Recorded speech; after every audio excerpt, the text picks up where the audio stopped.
Корень солодки, зачем он нужен и как его использовать.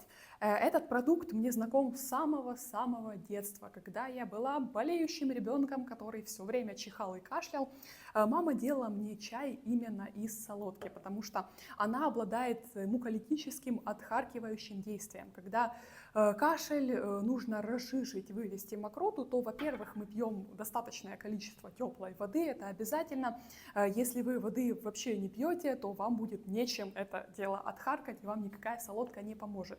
Но если вы воды пьете нормально, особенно вы, ваши дети, солодку смело можно маленьким деткам. Здесь натуральный экстракт, здесь корень имбиря, здесь экстракт солодки. Разводим 2 капсулы, как горячий чаек, на 50-60 градусов. Выпиваем, наслаждаемся процессом отделения мокроты и выздоравливаем.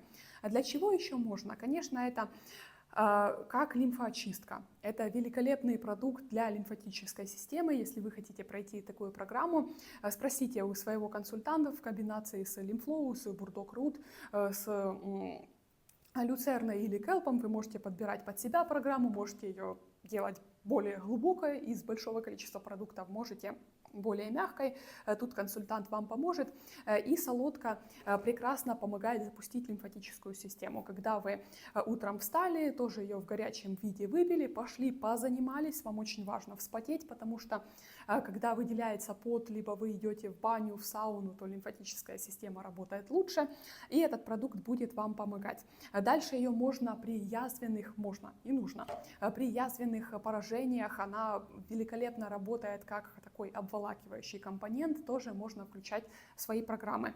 Для поддержки иммунитета, для общего восстановления солодка прекрасный продукт, вы ее можете пить в капсулах, вы ее можете разводить, она прекрасная, вкусная, так что поставьте для себя и для своих детей на заметку.